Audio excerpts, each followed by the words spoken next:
Assalamualaikum. Good morning everybody. क्या हाल है? How is it going? How was the week? अच्छा जी, home ground पर लगातार 11वां टेस्ट हारने का खतरा जो है वो पाकिस्तान टीम पर मंडला रहा है। अब कौन होना प्यार है? मैं कुछ नहीं कह रही। बिल्कुल अब्दुल्ला बिल्कुल शो शुरू होने से पहले गाना सुना रहा था जो हमारी इस खबर के साथ बिल्कुल मैच नहीं कर रहा था। कैसे कहेंगे प्यार है? मुझे बताएं, ये परफॉर्मेंस होगी तो किसी का कहने का दिल चाहेगा कि प्यार है? जब हम उस दिन डिस्कस कर रहे थे चीजें और ये कह रहे थे नहीं, I am not throwing it on you. हम कह रहे हूँ इनका हिस्सा निकाल के कह रहा हूँ कि जब हम यहाँ बारहा ये कह रहे थे कि जो 500 समथिंग रन हमने बनाए हैं इससे ज्यादा रन होने चाहिए थे बिकॉज हो सकते थे, तो उसका नतीजा आपने देख लिया कि क्या निकला। खैर वो तो उसके अलावा कितने भी ज्यादा होते इतने तो नहीं हो सकते थे। अच्छा ठीक है, लेकिन please don't blame me for being positive. I am still positive. I am like okay fine but I am still positive. आज भी पूरा दिन है। इनिंग की शिकस्त से बच जाए ना तो भी बड़ी बात है। अच्छा, मतलब मैच तो हमारे हाथ से निकल ही गया है। क्या यार, हमें ये क्रिकेट है, एनीथिंग कैन हैपन। अभी हमारी वो लोअर एंड की वजह से 4 विकेटें काफी हैं, but okay fine, don't make that face. अच्छा मैं ये कह रहा हूँ कि हमें क्या धोया क्या। हाँ okay fine, I will agree with you there कि मतलब कि हमें एक्चुअली इन्होंने सिखाया है कि टेस्ट क्रिकेट किस तरह खेली जाती है। कपड़े धोना नहीं तो धोया और सिखा मतलब तो खुद ही कह रहे हो धोने वाली बात तो पता नहीं था धुलाई की है, वो जो पटके से धुलाई होती है। अच्छा अब्दुल्ला कम ऑन, मतलब this is heart breaking and this is to Huma, I think we also need to move on from this love part of it now because you know हमें बाज़ लोगों की मोहब्बत के सहर से निकल कर आगे बढ़ना होगा और कुछ फैसले लेने होंगे। लेट्स सी कि अगले टेस्ट मैच पे बाबर आजम ही खेल रहे होते हैं या कामरान गुलाम को मौका मिलता है। यार जो भी करेगा, मैं कहता हूँ ये इससे तो शायद बेहतर ही कर लें। तो बात यह है कि कल देखें हम पिच की बात करते रहे कि pitch is looking like a sadak and it is not a bowler's pitch और बस बैटिंग मतलब 800-700। खैर हम तो वहां तक नहीं पहुंच सके। इंग्लिश लोग बैटिंग कर रहे होते हैं ना, तब तक सड़क है वो। जब इंग्लैंड आई उन्होंने खेला, जी पिच ठीक है, एवरीथिंग इज फाइन, आप लोग हमें आउट नहीं कर सके। इसका मतलब ये नहीं कि पिच खराब थी, हमें देखें कि हम किस तरह आउट कर रहे हैं और उन्होंने करके दिखा दी। मुझे ऐसा लगता है वो पिच की जगह कुछ भी कर देते ना तो इंग्लैंड की team had to do what they did because they are so, मतलब वो काफ़ी उनसे सीखा जा सकता है। पाकिस्तानी टीम के खिलाफ इंग्लिश टीम जो है वो इस पिच पर पाकिस्तान, आपको पता ही है 800 से ज़ायद रन बनाने वाली पहली टीम बन गई है और हम उसके बाद क्या करते रहे, तू चल मैं आया का खेल पेश करते रहे। मैच के चौथे रोज़ जो रूट और हैरी ब्रोक ने इंग्लैंड की तारीख की सबसे बड़ी पार्टनरशिप कितनी थी, 454 रन की पार्टनरशिप थी जिसने पाकिस्तानी टीम के आसाबों पर, मैं कहता हूँ ऐसी हावी हुई है पार्टनरशिप के हम पहले ही गेंद से दबाव में नजर आए और पहली इनिंग के सेंचुरी मेकर अब्दुल्ला शफीक 0 पर आउट हुए। कप्तान शान मसूद 11 रन बनाकर आउट हुए और उसके बाद वो प्रैक्टिस कर रहे थे कि अब मेरा कैच कौन पकड़ेगा, तो उन्होंने कहा कि ये तो प्रैक्टिस में पूरी करा के जाऊंगा। बाबर आजम का जो चल रहा है वही चल रहा है और साइम 25, रिजवान भी माशाल्लाह कुछ नहीं बना पा रहे हैं। सऊद शकील 29 रन बनाकर रुखसत हुए। सो ये सूरत हाल रही हूँ जी। अच्छा जी, और फिर अब क्या बताएं, खैर एनीवे दूसरी इनिंग्स में पाकिस्तान दूसरी इनिंग में 6 खिलाड़ी पर हमारे 152 रन हो चुके हैं अब तक और टेस्ट के आखिरी दिन पाकिस्तान को इनिंग की शिकस्त से बचने के लिए अभी 115 रन बनाने हैं। दूसरी तरफ ज़राए कुछ बता रहे हैं। अब्दुल्ला ज़राए बता रहे हैं, लेकिन आप सांस ले, पानी नहीं, मैं नहीं सांस ले रहा। बड़ा गुस्सा चढ़ा हुआ है आपको इस बात पे, और इस बात पे भी ज्यादा है क्योंकि एकदम से पहले वाले दिन के बाद उम्मीदें कितनी हाई हो गई थी ना, तो वो डिसअपॉइंटमेंट का ज़्यादा हमें दुख है। दूसरी तरफ यस, आप जो कह रहे हैं, ज़राए बता रहे हैं कि पाकिस्तान क्रिकेट बोर्ड ने कौमी सिलेक्शन कमेटी को असर-ए-नौ तश्कील देने का फैसला किया है। हालांकि क्यों, वैसे हम भी ये सिलेक्शन कमेटी का बाज़ाब्ता ऐलान जल्द मुतवक्के भी है। सिलेक्शन कमेटी में साबिक क्रिकेटर आकिब जावेद और अजहर अली को शामिल किया जाएगा और साबिक ICC अंपायर अलीम डार भी सिलेक्शन कमेटी का हिस्सा होंगे। सिलेक्शन कमेटी में हसन चीमा डेटा एनालिस्ट के तौर पर शामिल होंगे। साबिक फास्ट बॉलर आकिब जावेद को कन्वीनियर मुकर्रर किए जाने का इम्कान है। अच्छा चलें ठीक है, और साबिक कप्तान अजहर अली को यूथ डेवलपमेंट की भी जिम्मेदारी जो है वो मिलने का इम्कान है। ये हो गया। अब्दुल माजिद भट्टी और राशिद लतीफ़ भाई मौजूद हैं। राशिद भाई, मतलब हम उस दिन आपसे बात कर रहे थे पहली इनिंग के बाद ही, पहले दिन के खेल के बाद, और यही कह रहे थे कि लेट्स सी हमारा क्या बनेगा। और हमारे लिए रन सर्टनली नाकाफी साबित होंगे, मतलब इतने नाकाफी साबित होंगे ये तो हमने भी नहीं सोचा था। ये ज्यादती है वैसे जो हमारे साथ हुआ है जो हमने की है अपने साथ इंग्लैंड की तरफ से उनकी पहली इनिंग में। क्या इंग्लैंड के 11 के बजाय कोई 50 लड़के ले आए थे, उन्होंने उतनों में तो ऐसे ही रहा था, बड़े वाले लड़के ले आए, देखो छोटे क्लास के थे। एनीवे सॉरी, यस, अस्सलाम वालेकुम। आप लोगों की नोक जोक सुन रहा था अभी, और इसमें मेरे ख्याल से इंग्लैंड को पहले क्रेडिट देना पड़ेगा जिस तरह से वो हीट में खेले हैं। और हम तो होम ग्राउंड वाले थे, होम कंट्री वाले थे, और हमने सरेंडर किया बॉलिंग में। लेकिन वो जिस तरह से बैटिंग कर रहे हैं, पूरा दिन के दिन बैटिंग की है उन्होंने, और किस तरह फिटनेस अपनी शो की है, और क्रेडिट जाता है। पहले हम इंग्लैंड की बात कर रहे हैं, जो रूट ने जिस तरह से अपना रिकॉर्ड कायम किया है, इंग्लिस्तान की तरफ से सबसे ज्यादा रन बनाने वाले थे। ब्रूक ने ट्रिपल सेंचुरी स्कोर की है। ऐसे ही लगता था कि जैसे रोड है, रोड नहीं है ये। क्रिकेट हर डे हर सेशन में अपना गेम चेंज करती है। हमने 2 दिन पहले भी बात की थी कि इंग्लैंड अगर पहुंच गया हमारे स्कोर तक तो हमारी सेकंड इनिंग्स का रिकॉर्ड हमारा इतना अच्छा है नहीं, और वो साबित किया हमने, अभी कल तक साबित किया। एक होती है बात इतना अच्छा नहीं है, लेकिन एक होती है इतना बुरा है। मतलब अभी इसी पिच पर आपको क्या लगता है वो क्रैक जिसका हम कल मजाक उड़ा रहे थे कि एल्फियों से भर गए हैं और खुल नहीं रहे हैं और सारा कुछ हो गया, वो बस एकदम ही इनकी ट्रिपल सेंचुरियों के बाद खुले। या फिर हम इतने बुरे नहीं थे, इंग्लैंड के सामने बुरे थे, क्योंकि England is too good a team. बहुत कम होता है कि पिच चेंज होती है, थोड़ी बहुत चेंज होती है, माइंड चेंज होता है। मुझे दबाव में पिच चेंज नहीं होती, आपका माइंडसेट चेंज हो जाता है। जिस तरह से आपने बैटिंग की है, या कोई भी टीम बैटिंग करती है अंडर प्रेशर, वो शो हो जाता है। अब्दुल्ला शफीक आते ही साथ आउट हुए, हम उसी तरह से रन बनाने जा रहे हैं। तो जब सिचुएशन होती है उसके ऊपर आपको थोड़ा बॉक डाउन होना है, रोकना है, थोड़ा सा टाइम लेना है। टाइम किसी ने नहीं दिया। लेकिन मैं बात करूंगा बॉलिंग की। हमने सरेंडर क्यों किया? हमारे पास वर्ल्ड क्लास वाइट बॉल के बॉलर हैं, नसीम शाह हो जाए या शाहीन हो जाए या कोई भी आ जाए, सब वाइट बॉल के बॉलर है। ये प्रैक्टिस भी वाइट बॉल से करते हैं। यहाँ पे इन्होंने देखा पिच फ्लैट है तो कुछ ना कुछ तो करते हैं, आप कंटेन कर लेते, थोड़ा सा बाउंसर कर लेते, लेकिन हर ओवर में 5 रन का मकसद है कि आप सरेंडर कर चुके हैं। तो जहां तक बैटिंग का कसूर है, हमारे जितने भी हार हुई है 6 मैचेस में, 5 मैचेस में, उसमें बॉलिंग भी बराबर के कसूरवार है। जी बिल्कुल। अच्छा ठीक है, और फिर वही बात हम करेंगे कि हम उस दिन कह रहे थे कि हमारा बॉलिंग लाइनअप जो है वो वर्ल्ड क्लास हुआ करता था। ये भट्टी साहब, अभी हम इस सारी कॉन्वर्सेशन में अपने बॉलर्स को, अपने लाइनअप को वर्ल्ड क्लास कहना छोड़ दें, इजाजत है इस चीज की? अगर आप कह रही हैं तो फिर आप नहीं, मतलब एक्सक्यूज मी, अब हमने देख ही लिया है ना, और अभी नहीं देखा। अभी आपने बांग्लादेश के खिलाफ सीरीज में नहीं देखा था, उससे पहले आपने वर्ल्ड कप में नहीं देखा था। भट्टी साहब हमारे साथ हैं जी। देखो हुमा और अब्दुल्ला, हम वर्ल्ड क्लास तो कह रहे हैं, नहीं कह रहे सर। हमारे 6 बॉलर्स ने 100 से ज्यादा रन दिए हैं इस टेस्ट मैच की पहली इनिंग्स में, और ये क्रिकेट की हिस्ट्री में दूसरी बार हुआ है। पहली बार 2004 में जिम्बाब्वे के खिलाफ श्रीलंका के बैट्समैनों ने उनके बॉलरों के खिलाफ 100 से ज्यादा रन बनाए थे। अब पाकिस्तान ने बनाए 150 रन, 150 ओवर्स में 556 रन। इंग्लैंड ने 149, 1 ओवर कम खेला, और इंग्लैंड ने बनाए 823 रन। 1 ओवर इंग्लैंड ने कम बैटिंग की, और इंग्लैंड ने 267 रन ज्यादा बनाए। तो वो जो राशिद भाई बात कर रहे हैं ना, माइंडसेट आप इंग्लैंड का देखें, वो यहाँ पर आए हुए माइनस टेम्परेचर से एकदम 36-37 टेम्परेचर में मैच खेल रहे हैं, लेकिन उन्होंने जो इंटेंट शो की है, आप देखें इतना एग्रेशन के साथ वो खेल रहे हैं कि वो ना पाकिस्तान के बॉलरों को संभलने दे रहे हैं और ना पाकिस्तान के बैट्समैनों को संभलने दे रहे हैं।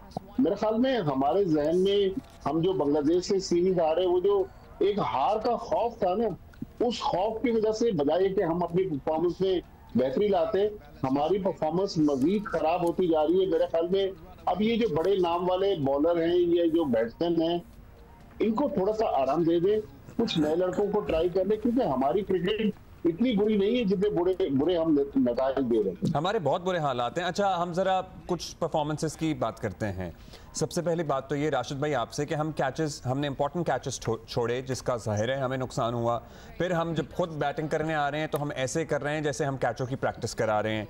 फिर अबरार ने माशाल्लाह, आपको पता है, ये कोई विकेट नहीं ली इतने ओवरों में, तो not any more a mystery by the way, so हमें मिस्ट्री स्पिनर कहना भी छोड़ देना चाहिए क्योंकि नई नताइज नजर आ रहे हैं उनकी तरफ से भी। नहीं, पहले बैटिंग की बात कर लेते हैं। पहली इनिंग्स में बहुत अच्छी बैटिंग की, लेकिन सेकंड में अगर देखें तमाम टॉप स्टार जो हमारे हैं, चाहे वो शान ने 100 किया हो, चाहे अब्दुल्ला है, चाहे बाबर आजम हमारे स्टार हो या रिजवान हो, बहुत मायूस किया इन्होंने, बहुत ही ज्यादा। अभी से नहीं, काफी देर से, 1 साल हो गया कि काफी टाइम हो गया। और अब सोचना पड़ेगा, अब सिलेक्शन, अब हम सोचते हैं प्लेयर के बारे में कि चेंज करना है तो सिलेक्शन कमेटी चेंज कर देते हैं। इशू तो ऊपर से भी आ जाता है ना कि भाई एक सिलेक्शन कमेटी तो बना लें। हारून रशीद एक दफा चेयरमैन होते हैं, उससे पहले शाहिद अफरीदी थे, उसके बाद वहाब रियाज आ गए, उससे पहले नवाम थे, अब फिर उसके बाद अब चेंज कर रहे हैं। सिलेक्शन कमेटी तो एक चेयरमैन चेंज कर रहा है। सिलेक्शन कमेटी क्या अपनी सिलेक्शन को खुद आपने सेट कर दिया, आपने रज़ाक को किया, आपने वहाब रियाज को कर दिया, फिर यूसुफ आपको छोड़ गए, फिर असद शफीक रह गए, फिर सुनने में आ रहा है कि नई सिलेक्शन कमेटी। तो प्रॉब्लम तो प्लेयर की तो है, उसमें कोई डिनाई नहीं है, लेकिन प्रॉब्लम तो ऊपर से भी शुरू हो गई है ना कि वो क्यों पैनिक कर रहे हैं। अगर मैं और आप पैनिक कर रहे हैं अवाम है, तो बोर्ड तो थोड़ी पैनिक करता है, वो तो संभालेगा चीजों को। तो हमारे जितने भी बैटर्स हैं उनको बिल्कुल सोचना चाहिए, वरना राशिद भाई जब इस किस्म की सिचुएशन होती है ना, आपने भी बहुत क्रिकेट खेली, तो मीडिया को एक ऐसा शोशा छोड़ा जाता है ताकि थोड़ी सी अटेंशन डाइवर्ट हो। जी भट्टी साहब आप सही कह रहे हैं। नहीं, मैं यही कह रहा हूँ कि सिलेक्शन कमेटी का शोशा छोड़ दिया। भाई सिलेक्शन कमेटी उस दिन अब्दुल्ला रुमा, मैंने आपको बताया कि भाई इंग्लैंड की सीरीज आ रही है, पहले यूसुफ मुसाफी हो गए, फिर बाबर आजम ने कप्तानी छोड़ दी। भाई ये सीरीज के दौरान ये सारी बातें क्यों हो रही है? इसलिए कि मीडिया को आप उनकी अटेंशन डाइवर्ट कर दें ताकि मीडिया आज सिलेक्शन कमेटी पर रहे, वो पाकिस्तान की परफॉर्मेंस। वैसे इट डजंट मेक सेंस कि हमेशा कोई डाइवर्ट करने की कोशिश करते हैं। वर्ल्ड कप में भी ये हुआ था, उसमें और हेडलाइट्स आ जाती हैं कि टीम की बैड परफॉर्मेंस पे। अच्छा अब बताएं कि बिल्कुल ही फ्रॉम स्क्रैच अगर सिलेक्शन कमेटी की ही बात हो रही है, अलीम डार साहब का बीच में नाम डालना, कुछ इससे कोई पॉजिटिव फर्क आप लोगों को लगता है कि पड़ेगा? राशिद भाई आप बताएं। बहुत रिस्पेक्टेड है अलीम भाई एज एम्पायर और ह्यूमन, बहुत जबरदस्त काम भी कर रहे हैं एनजीओस का वो, लेकिन मैं नहीं समझता कि सिलेक्शन में उनका प्रोसेस होना चाहिए। इवन और भी लोग, बहुत सारे लोग हैं जो कि पिछली सिलेक्शन कमेटी में थे, तो वो भी डिजर्व नहीं करते। आपके सिलेक्शन कमेटी बड़ी स्ट्रांग होनी चाहिए। हमारे पास सिलेक्शन कमेटी बहुत ज्यादा स्ट्रांग नहीं रही है, जिसकी वजह से ये प्रॉब्लम आ रहे हैं। और चेंज ना करें, जैसे हम कहते हैं प्लेयर को चांस दिया जाए तो चांस पूरा दिया जाए। अभी आप देख लें 1 साल के अंदर ही तीसरी सिलेक्शन कमेटी आ गई है, अब वो अपने माइंडसेट से आएगी, तो प्लेयर तो चेंज नहीं हो रहा, तो डायरेक्शन कहाँ से मिल रही है ये देखना पड़ेगा। लेकिन अलीम डार रिस्पेक्टेड है बहुत ज्यादा, लेकिन मैं नहीं समझता कि वो डिजर्व करते हैं सिलेक्शन कमेटी में। चलिए, मतलब ये भी आके क्या कर लेंगे, एक ज़रा ज़रूर रोशनी डालनी चाहिए कि इस परफॉर्मेंस के बाद भी क्या हम अगले टेस्ट में बाबर आजम को, रिजवान को, शाहीन शाह अफरीदी को खेलता हुआ देखेंगे?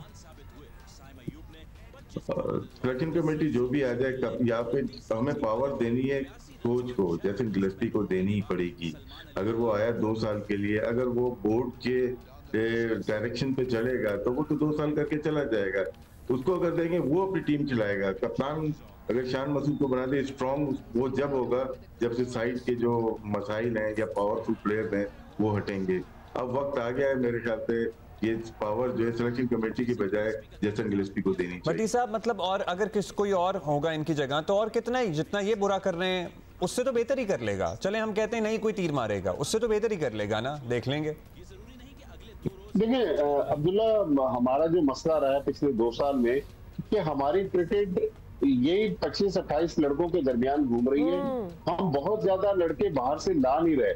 सिलेक्शन कमेटी, मुझे याद है हम लोग साउथ अफ्रीका और जिम्बाब्वे में थे 2003 में।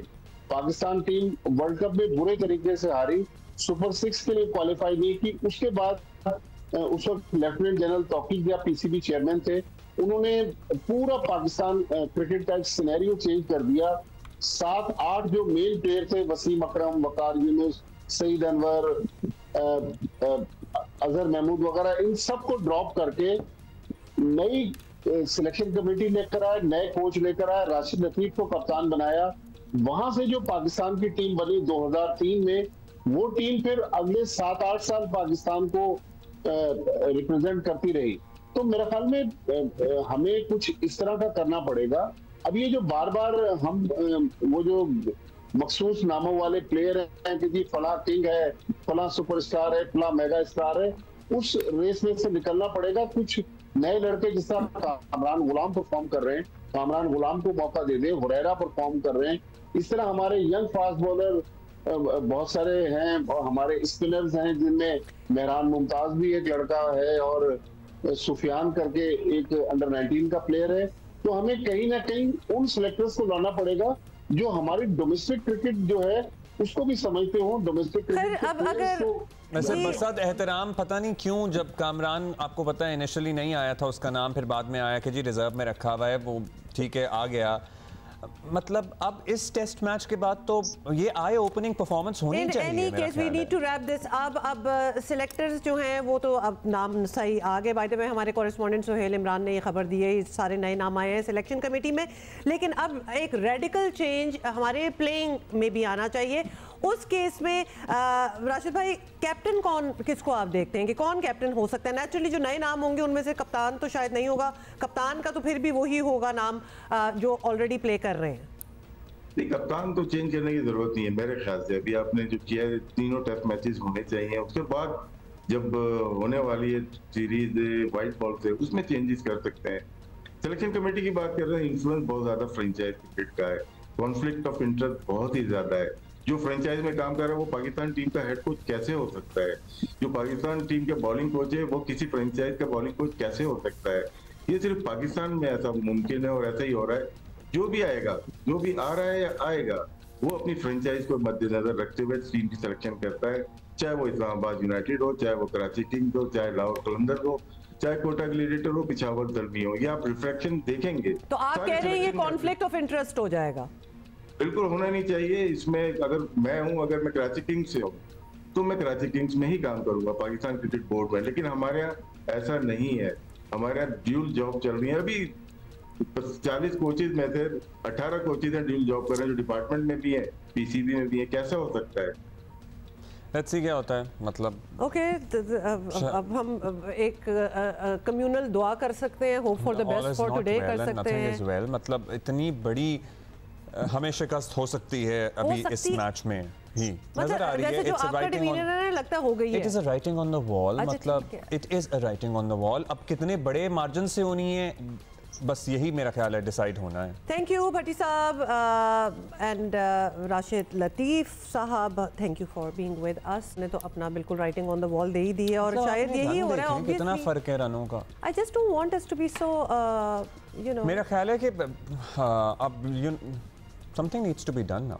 हाँ, और बिसाइड्स एक ही दिन है अभी तो। अगर हम बैटिंग करते रहे अगले टेस्ट मैच में कुछ आप फैसले करें और अगले टेस्ट मैच में ही वो लोग जो जाहिर है जो कि पिलर्स समझे जाते रहे हैं और वो मुसलसल परफॉर्म नहीं कर रहे, you know, एक कंसिस्टेंसी है फेल होने की। अच्छा, can I just say that we are also going to take a bit of a credit here, discredit if you want to. ये जो हम कह रहे हैं ना कि इनको हमारे स्टार्स कहना छोड़ दें एंड ऑल दैट, वो हम अपने आप को कह रहे हैं क्योंकि हम ही ने उनको स्टार्स बनाया है। और हम ये नहीं कह रहे कि स्टार्स कहना छोड़ दें। लेकिन स्टार तो हैं, थे, अपनी परफॉर्मेंस दी है। स्टार कहना नहीं छोड़ दें, लेकिन स्टार हैं। लेकिन if the star is not doing well, you know, आप सिर्फ इस बेस पे तो नहीं खिलाते रहेंगे कि वो स्टार हैं। अब no one can take the stardom away from Babar Azam. He has done so well in the past. 10 minutes back when we were having this conversation, we started off by saying that these are our star players, and then we said कि हमें वैसे star players अब कहना नहीं चाहिए and all that.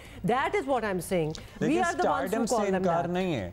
ठीक है भाई, स्टार है, बोले कि हमें परफॉर्मेंस चाहिए। बहुत बुरी परफॉर्मेंस है। I think maybe you know their time is over or maybe not. अच्छा, परफॉर्मेंस किसकी अच्छी रही ये हम आपको बताते हैं क्योंकि ये तो सरप्राइज था। वैसे ये सरप्राइज था ना। ये जी कराची में जगह जगह पे कुछ जगहों पे बारिश हो गई। मतलब हम रोज़ सरदार साहब से भी बात करते हैं, हम मेट ऑफिस से बिल्कुल राब्ते में रहते हैं और हम ढूंढ रहे होते हैं, बड़ी गर्मी है बाय द वे कराची में, कि कुछ रिलीफ मिले कहीं इधर उधर। कहीं से हमें कोई अच्छी खबर नहीं आती है। लो एंड बेहोल्ड जी, कल गर्मी भी कोई टॉप नॉच थी और फिर बारिश भी होगी और उसमें थोड़े थोड़े ओले भी आ गए। Not everywhere but as you can see on the screens, कुछ सम प्लेसेस वो कहते हैं ना कि they were chosen by the clouds, कि कहाँ हम बरसेंगे और कहाँ नहीं बरसेंगे।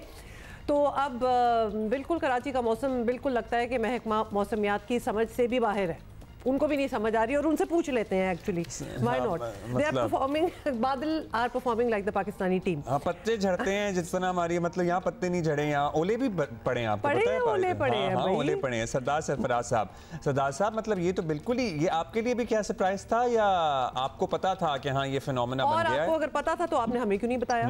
मैसेज ही कर देता है बंदा एक। जी बहुत शुक्रिया। देखिए कुछ आइडिया तो था और कल की सुबह की फोरकास्ट में, यानी कल सुबह ही एक तरह से हुआ कि कुछ मज़ाफ़ाती इलाकों में हो सकता है, क्योंकि मुसलसल जब हीटिंग पड़ रही हो ना, इतनी गर्मी पड़ रही हो, 39-40 टेम्परेचर आपने देखा पिछले 3 दिन से इसी रेंज में जा रहा है, तो उसके बायस कुछ लोकल डेवलपमेंट हो जाती है। और वही हमने कहा था कल सुबह के मज़ाफ़ाती इलाकों में हो सकती है, तो मज़ाफ़ाती की बजाय वो शहर के यानी जो ईस्टर्न साइड है, नॉर्थ ईस्टर्न साइड, यानी ये एक कोई आइसोलेटेड से कोई 2-4 सेल बने तो एक ही जगह पर कंसंट्रेट होकर, यानी यूनिवर्सिटी रोड के आसपास ही इस गुलिस्तान जोर का कह लें आप, ब्लॉक 5 या ब्लॉक 6-7 इन्हीं एरियाज में बारिश हुई और अच्छी हो गई। बाकी तो किसी जगह से कोई ऐसी खास सिग्निफिकेंट नहीं आई, लेकिन आंधी चली बेशतर जगहों में। तो आंधी का चांस रहता है जब ये बहुत ज़्यादा हीटिंग हो जाती है ना, तो उसकी वजह से ज़मीन एक तरह से कन्वेक्टिव एनर्जी उसको मिलती है, तो फिर बिल्डअप होकर लोकल डेवलपमेंट हो जाती है। और दूसरा एक हल्की सी वेस्टर्ली ट्रफ भी थी, तो ये दोनों चीज़ें मिलकर उन्होंने असर दिखा दिया और बिल्कुल आइसोलेटेड जगहों पर हो गई बारिश। और अदरवाइज आंधी का तो था कि चल सकती है किसी भी वक्त कहीं भी। अच्छा, तो अब इससे बाय द वे कराची की गर्मी को कोई फर्क पड़ेगा? क्योंकि थोड़ा बहुत तो बरस गए ना बादल, तो अब हम एक्सपेक्ट करेंगे थोड़ी सी शायद गर्मी कम हो जाए या फिर गर्मी उसी तरह ही है? नहीं, कोई खास फर्क नहीं पड़ेगा। कल फर्क पड़ा था, जाहिर है आपने नोट किया होगा कि 39 टेम्परेचर चल रहा था जब 3 बजे भी, और उसके बाद जब ये शुरू हुआ डस्ट स्टॉर्म आया तो फिर एकदम टेम्परेचर 8-10 डिग्री गिर गया था बेशतर जगहों पर, 10 डिग्री तक।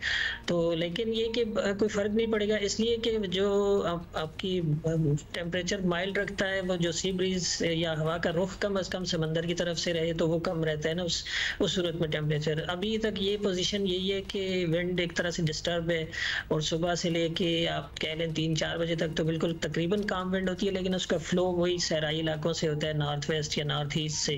पिछले 2-3 दिन से इसी तरह से चल रहा है और अगले 2-3 दिन भी इसी तरह के रहने का इम्कान है।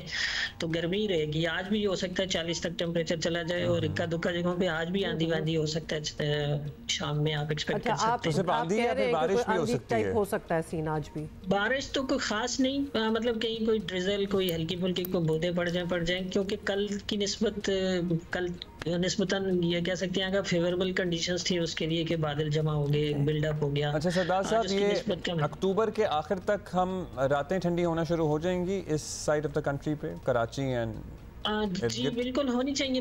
अक्टूबर के मिड के बाद या 20 अक्टूबर के बाद फिर उम्मीद है कि रातें थोड़ी बहुत ठंडी होना शुरू हो जाएंगी। अदरवाइज भी आप देखिए ना तो टेम्परेचर मिनिमम जो अक्टूबर के महीने का वो 22 समथिंग है। तो अभी तक तो हम यानी आज आप गुज़श्ता रात पर 26 रहा, अदरवाइज तो ये 27-28 से नीचे नहीं आ रहा। तो उसकी वजह यही है कि जो वेव आई हुई है गर्मी की तो ये अगले चंद दिन तक रहेगी, तो उसके बाद फिर जी राइट। सरदार साहब, अब जो बलाई इलाकों में मुल्क के बारिशें हुई हैं, इंटरमिटेंटली भी होती रहती है, ये तो वो बारिशें हैं ना जो कि एक वो इंडिकेशन होती है कि अब गर्मियाँ ख़त्म और अब सर्दियाँ स्टार्ट हो जाएंगी, ये वो वाली बारिशें थी? देखिए जो पिछला स्पेल था ना, ये अक्टूबर के जो 3-4 अक्टूबर 5 अक्टूबर से लेकर 7 तक रहा था, तो वो बेसिकली तो वेस्टर्ली वेव से होती है ना नॉर्दर्न एरियाज में। अच्छा, वो बाकायदा एक वेव दाखिल हो रही हो ना तो फिर आपको बेहतर एक तरह से वो होता है आइडिया कि हाँ इसने बारिश देनी है। ये जो हीटिंग की वजह से अचानक डेवलपमेंट हो जाती है, लोकल डेवलपमेंट जैसे आप कहें, और कुछ मॉइस्चर उसने पुल किया और बरस गया, ये कुछ उसके लिए ना एक तरह से सरप्राइजिंग भी होती है कुछ जगहों के लिए। तो उधर शुमाली इलाका जात में तो रात की सर्दी तो हो गई है। स्कर्दू वगैरह में और कालाम में तो टेम्परेचर सिंगल डिजिट में 3 से 5 में देख रहा था कि इस साल तक गिरा है टेम्परेचर, रात का टेम्परेचर खासकर। तो उधर तो एक तरह से रातें तो ठंडी होना शुरू हो गई हैं शुमाली इलाकों में, क्योंकि नदरली विंड्स का एक तरह से रुख है उस तरफ भी ना। और लेकिन दिन में अभी धूप तेज ही होती है। तो मिड ऑफ अक्टूबर के बाद तो हो जाएगी बाकायदा शुमाली इलाका में तो कुछ ना कुछ ठंड हो जाएगी। गॉट इट सरदार साहब, thank you for being with us. और एरियाज और बाकी जो एरियाज, मतलब obviously we are in the middle of October, मतलब आपकी आज आए सर्दी या कल आए, बस आ रही है क्योंकि इसके बाद सर्दी ही आनी है। सो यू गुड जी। लबनान और गज़ा की सूरत हाल के बारे में आपको अपडेट करेंगे। लबनान और गज़ा में इसराइली फ़ौज की जहरीत और वहशियाना हमले मुसलसल जारी हैं। गज़ा में 24 घंटों में 70 से ज़ायद मज़ीद फ़लस्तीनियों को शहीद कर दिया गया है। शुमाली गज़ा में फ़लस्तीनी मुज़ाहमतकारों की इसराइली फ़ौज से शदीद झड़पों में 3 इसराइली फ़ौजियों की हलाकत की तस्दीक हुई है। दूसरी तरफ सहूनी फ़ौज का जनूबी लबनान में ज़मीनी और फ़ज़ाई ऑपरेशन अभी भी जारी है। बैरूत पर बमबारी में 22 अफराद शहीद हुए हैं, 117 ज़ख्मी हुए हैं। जनूबी लबनान में अक़वाम मुत्तहिदा अमन मिशन के वॉच टावर पर भी गोलाबारी से 2 अहलकार मतलब जख्मी हुए हैं। इंडिस्क्रिमिनेट फायर जिसको कहा जाता है ना, कि स्कूल हो, अस्पताल हो, यूएन की इंस्टॉलेशन, कुछ भी हो, उन्होंने इजराइलियों ने अपनी बमबारी जो है वो रखनी है। जनूबी लबनान में हिजबुल्लाह से झड़प में एक इजराइली फ़ौजी हलाक हो गया है और इजराइल के तमाम मुजालिम के बावजूद अफसोस ही होता है कि आलमी ताकतें जो हैं वो तमाशाई बनी हुई हैं और इजराइल के जंगी जुनून के आगे बिल्कुल बंद बांधने वाला कोई भी नज़र नहीं आता। ऑन द ग्राउंड रियलिटी वहाँ क्या है आपको बताएंगे। सीनियर सहाफ़ी हामिद मीर गुज़िश्ता हफ्ते बैरूत में गुजार कर वापस आए हैं और ऑब्वियसली उनका आंखों देखा हाल है। उनसे बातें मीर साहब, होपफुली आप ठीक होंगे। ऑब्वियसली हम इजराइल लबनान की जंग जो है उस पर बात कर रहे हैं और अंदाजे लगाए जा रहे हैं कि इजराइल बैरूत को भी गज़ा बनाकर ही छोड़ेगा। तो क्या आप भी यही देख कर आए हैं, आपका भी यही अंदाज़ा है? जी बहुत शुक्रिया आपके सवाल का। मैं जो देख के आया हूँ, मुझे ये तो नहीं लग रहा कि बैरूत को गज़ा बनाया जाएगा, लेकिन ये बहुत वाज़ेह है कि जो जनूबी लबनान है, साउथ ऑफ लबनान, वहाँ पर ऐसी सूरत हाल नज़र आ रही है कि इज़राइल जो है उस इलाके को गज़ा की तरह तबाह व बर्बाद करने का एक मंसूबा बना के बैठा हुआ है। और अब तो जो इज़राइल के वज़ीर आज़म हैं नेतन्याहू, उन्होंने भी कह दिया है कि अगर इज़राइल पर हमले बंद ना किए गए तो फिर हम लबनान को भी गज़ा बना देंगे। तो गज़ा के मुकाबले में लबनान जो है वो काफ़ी बड़ा है, उसकी आबादी भी ज़्यादा है, लेकिन पूरे के पूरे लबनान को गज़ा बनाना इसलिए मुश्किल है कि लबनान में बहुत बड़ी तादाद क्रिश्चियंस की भी है, उसमें फिर बड़ी तादाद सुन्नी मुसलमानों की भी है और उसमें फिर हिजबुल्लाह के हामी भी हैं जो ज़्यादातर के अहले तशी हैं। तो इस वक्त जो असल लड़ाई है इज़राइल की वो हिजबुल्लाह के साथ है और इज़राइल की कोशिश है कि हिजबुल्लाह को आइसोलेट किया जाए क्रिश्चियंस और जो सुन्नी मुसलमान हैं उनसे। लेकिन ये उसके लिए इस दफ़ा मुश्किल नज़र आ रहा है क्योंकि इस दफ़ा जो क्रिश्चियंस और सुन्नी मुसलमान हैं वो भी हिजबुल्लाह के पीछे खड़े हैं और उनकी काफ़ी हमायत कर रहे हैं। अब ये आपको पता होना चाहिए कि जो लबनान है वहाँ पर तकरीबन 17-18 मुख्तलिफ रिलीजियस ग्रुप्स हैं और उसमें जो 3 बड़े ग्रुप हैं वो ग्रुप जो हैं, प्रेसिडेंट हमेशा क्रिश्चियन होता है, प्राइम मिनिस्टर हमेशा सुन्नी मुसलमान होता है और जो पार्लियामेंट का स्पीकर होता है वो शिया मुसलमान होता है।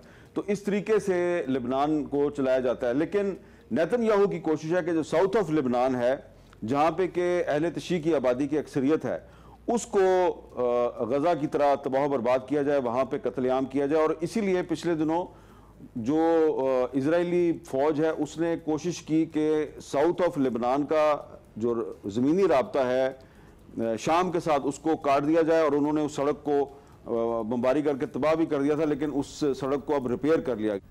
बिल्कुल, ये सारी डायनामिक्स हैं लबनान की, बहुत ही मल्टी रिलीजियस और मल्टी एथनिक भी है। अब मीर साहब, बैरूत में जिन लोगों से आप बात कर रहे थे, पता नहीं ये तासुर दुरुस्त है या नहीं, आप तस्दीक कर सकते हैं, तासुर मिल रहा था कि इसराइल के हमलों पर वो परेशान तो हैं लेकिन दे आर नॉट सरप्राइज्ड। क्यों? आम लिबनानी है ना, उसके लिए जंग या खाना जंगी ये कोई नई चीज़ नहीं है। लेकिन इस मरतबा मैं आपको बताऊं कि इस मरतबा वहाँ पे आपको तबाही इसलिए कम नज़र आ रही थी कि मीडिया को एक्सेस नहीं मिल रही। जब 2006 में इजराइल और लबनान की लड़ाई हो रही थी और उस वक्त हम गए थे तो हमें कोई ज़्यादा प्रॉब्लम नहीं था। हम जहाँ पर तबाही होती थी, प्रॉब्लम होता था, हम आसानी से वहाँ पर पहुँच जाते थे, उसको रिपोर्ट करते थे और बाकी जो इंटरनेशनल मीडिया है वो भी उसको आसानी से रिपोर्ट करता था। लेकिन पिछले 17-18 साल में बड़ी तब्दीलियां आ गई हैं। दुनिया जो है टेक्नोलॉजी के लिहाज से तो काफ़ी आगे चली गई है, लेकिन जो सहाफ़त है ये अपनी आज़ादी के हवाले से बहुत पीछे चली गई है। जो इजराइल के ड्रोन हैं उन्होंने लेबनान में बड़ा खौफ व हरास फैलाया हुआ है, और जितने दिन भी मैं लेबनान में मौजूद रहा उतने दिन इजराइल के ड्रोन जो हैं वो, अगर मैं तराबलस में हूँ तो वहाँ भी नज़र आ रहे हैं, अगर मैं अल-सैदा में हूँ तो वहाँ भी नज़र आ रहे हैं, और बैरूत में भी नज़र आ रहे हैं। और आम जो लिबनानी है उसका एक ख्याल है कि ये जो मीडिया के लोग हैं जिनके हाथ में कैमरा होता है, तो ये कैमरा जो है इसको ड्रोन जो है वो फॉलो करता है, और जहाँ पे कैमरा जाता है वहाँ पे भी ड्रोन आता है और वहाँ पे हमला हो जाता है। और ये कोई उनकी बात जो है वो इतनी गलत भी नहीं है, इसलिए कि ये खुद हमारे साथ भी इस तरह का हुआ वाकया। मिसाल के तौर पे मैं आपको बताता हूँ कि हमने एक दिन जो वहाँ के जो इकॉनमी पे असरात हैं उनको समझने के लिए, जो एक फिशरमैन था, एक मछेरा था, उसके साथ समुंदर के अंदर जाके उसकी बोट पे, उसकी कश्ती में उसके साथ बातचीत की। और जब हम उसके साथ बातचीत करके वापस आए, उसने हार्बर पे अपनी कश्ती को पार्क कर दिया और हम वहाँ से निकल आए, तो थोड़ी देर बाद वहाँ पे अटैक हो गया। वो मछेरा तो बच गया, लेकिन उसकी जो कश्ती है वो तबाह हो गई और हार्बर पे भी अटैक हो गया। इसके अलावा हम ये देखते थे कि जब हमारे पास कैमरा होता था तो ड्रोन जो है उसकी परवाज बहुत नीची होती थी। जब हम कैमरे के बगैर बाहर निकलते थे तो फिर ड्रोन जो है वो हमें फॉलो नहीं करता था, और ये बाकी सहाफ़ियों ने भी ये बात की। उसकी वजह से फिर वहाँ पे जो सहाफ़ी, ख्वाह उनका ताल्लुक किसी भी मुल्क से या किसी भी रीजन से हो, ख्वाह उनका ताल्लुक लेबनान से ही हो, तो वो जब बाहर निकलते हैं कवरेज के लिए तो जो मुकामी लोग हैं वो उनको डिस्करेज करते हैं। और कुछ वाक़यात ऐसे भी हुए कि सहाफ़ियों को मारा पीटा गया, उनकी गाड़ियों को आग लगा दी गई, उनके कैमरे तोड़ दिए गए कि भाई आप कैमरा लेके बाहर ना निकले, और कैमरा हमारे पे नहीं, आपने हमें हमारी फिल्म नहीं बनानी आपने। ये एक इसराइल की एक बर्तरी है टेक्नोलॉजी के लिहाज से, वो बहुत आगे है। और अनफॉर्चुनेटली लेबनान में हमें नहीं नज़र आया कि उनकी एयरफोर्स के पास कोई ऐसा सिस्टम हो, कोई मिसाइल हो, कोई हेलीकॉप्टर हो, कोई जहाज़ हो कि वो इसराइल के ड्रोन जो हैं वो उनका मुकाबला कर सके। इस लिहाज से हमें शुक्र अदा करना चाहिए बतौर पाकिस्तानी कि जब दुश्मन मुल्क का कोई ड्रोन हमारे मुल्क में आता है तो हमारी एयरफोर्स उसको सेकंड्स में उड़ा देती है, उसको बर्बाद कर देती है। बिल्कुल, आपकी बात से मीर साहब बिल्कुल पता चल रहा है कि जर्नलिस्ट आर एट रिस्क। वो तो हमने गज़ा के ही सारे जंग में देख लिए, लेकिन अच्छी बात यह है कि खबरें फिर भी बहुत और तरीके हैं जिनसे फैलाई जा सकती हैं, जो कि दुनिया को दिखाई जा सकती हैं। सोशल मीडिया इज़ वन की प्लेटफॉर्म, और सिटीजन जर्नलिज्म जहाँ आम लोग भी हैं अपने मोबाइल फोन के कैमरे का इस्तेमाल करते हैं, उनको यूज़ करके बता सकते हैं। अच्छा, अब आगे होना क्या है? ऑब्वियसली इससे पहले कि एक और इंसानी अलमिया जन्म ले, जो कि एक्चुअली ले रहा है, जिसकी बिगिनिंग हो चुकी है। लेबनान का ऑब्वियसली हाल तो हमें नजर आ ही रहा है। किसी को तो इजराइल का हाथ रोकना होगा। कौन कर सकता है ये? एक ही तरीका है कि OIC के बैनर तले एक इंटरनेशनल कोलिशन बनाई जाए। बेशक यही कहा जाए कि वो दहशतगर्दी का मुकाबला करने के लिए बनाई जा रही है, और उसमें ईरान को और इराक को और सीरिया को और दीगर ममालिक को भी शामिल किया जाना चाहिए। और वो जो इंटरनेशनल फोर्स है वो सिर्फ लेबनान में नहीं, सिर्फ गज़ा में नहीं, बल्कि कश्मीर में और दीगर कॉन्फ्लिक्ट जोन में भी जहाँ पे मुसलमान मसाइल का शिकार हैं वो वहाँ पे काम आ सकती है। और इजराइल का और वो तमाम ममालिक जो कि मुख्तलिफ दुनिया के रीजन्स में मुसलमानों के साथ जुल्म सितम करें, वो उनका हाथ रोकने में अहम किरदार अदा कर सकती है। इसके लिए मैं समझता हूँ कि पाकिस्तान को एक इनिशिएटिव लेना चाहिए, क्योंकि 1974 में जो उस वक्त के पाकिस्तान के वज़ीर आज़म थे जुल्फ़िकार अली भुट्टो साहब, उन्होंने एक इनिशिएटिव लिया था, लाहौर में इस्लामी सरबराही कॉन्फ्रेंस करवाई थी, और फिर शाह फैसल साहब जो हैं, यासिर अरफ़ात, हाफिजुल असद, इन सब ने मिलकर एक हिकमत अमली भी बनाई थी। लेकिन फिर आपने देखा कि आने वाले कुछ सालों में स्लोली ग्रेजुअली भुट्टो साहब का भी तख्ता उलट दिया गया, उनको फांसी दे दी गई, और कुछ सालों में शाह फैसल साहब भी शहीद कर दिए गए, यासिर अरफ़ात की भी डेथ हो गई, कर्नल कज़ाफ़ी को भी मार दिया गया। तो वो तमाम लोग जो 1974 की लाहौर की इस्लामी सरबराही कॉन्फ्रेंस में आए थे, वो उनका अंजाम कुछ अच्छा नहीं हुआ। इसलिए मैं समझता हूँ कि ये जो सवाल है आपका, इसका जवाब जो है वो यही है कि इस्लामी ममालिक को भी नेटो की तर्ज पर अपनी एक मुश्तरका फ़ौज बनानी चाहिए। लेकिन जो भी इस मुश्तरका फ़ौज की तश्कील के लिए कोई इनिशिएटिव लेगा, उसको बहुत सी साजिशों का सामना करना पड़ सकता है। लेकिन इनिशिएटिव तो आपको लेना पड़ेगा, वरना होगा क्या कि आज लिबनान को मारा जा रहा है, कल को फिर शाम को मारेंगे, फिर ईरान निशाना बनेगा और कभी ना कभी पाकिस्तान की भी बारी आएगी। तो इससे पहले कि पाकिस्तान को भी अकेला करके मारा जाए, पाकिस्तान को चाहिए कि वो इनिशिएटिव ले और जो मुस्लिम कंट्रीज हैं उनकी एक मुश्तरका फौज बनाने का मामला जो है उसको OIC में ज़ेरे बहस लाए, क्योंकि अगर नेटो की फौज बन सकती है तो OIC की फौज क्यों नहीं बन सकती। बहुत शुक्रिया मीर साहब। कि कौन इनिशिएटिव लेता है, कितना वक्त लगता है मजीद है, और एक्चुअली किसी भी किस्म का इनिशिएटिव लेने में, और लिया भी जाता है या नहीं लिया जाता। ऑलरेडी 1 साल हो चुका है ये गज़ा वाले किस्से को, जो कि इस वक्त ऑन गोइंग है, उसमें और मुल्क भी अब उस लपेट में आ गए हैं सारे। तो इनिशिएटिव अब सोचना कि कौन लेगा, little late in the day, because मेरा ख्याल है कि ये इनिशिएटिव तो बहुत अरसा पहले ही ले लेना चाहिए था, बट अभी भी कोई ना कोई कर ले। अच्छा जी, जल्दी से आपको ये भी बताते हैं कि आज है 11 अक्टूबर और 11 अक्टूबर को पाकिस्तान समेत दुनिया भर में कम उम्र बच्चियों का आलमी दिन मनाया जाता है, और अक़वाम मुत्तहिदा की जानिब से ये दिन मनाने का मकसद जो है वो छोटी बच्चियों के हकूक़ के बारे में आगाही फैलाना है। मतलब वो कम उम्र बच्चियों की शादियां हैं, कोई जाहिलाना रसूमात के में उनका एक्सचेंज है, सेहत के मसाइल हैं, द लिस्ट इज़ लॉन्ग। सालाना आपको बता दें 46 लाख बच्चियों की कम उम्री में शादी होती है पाकिस्तान में, 46 lakh. Now think about that figure. और फिर वो माएँ भी बनती हैं।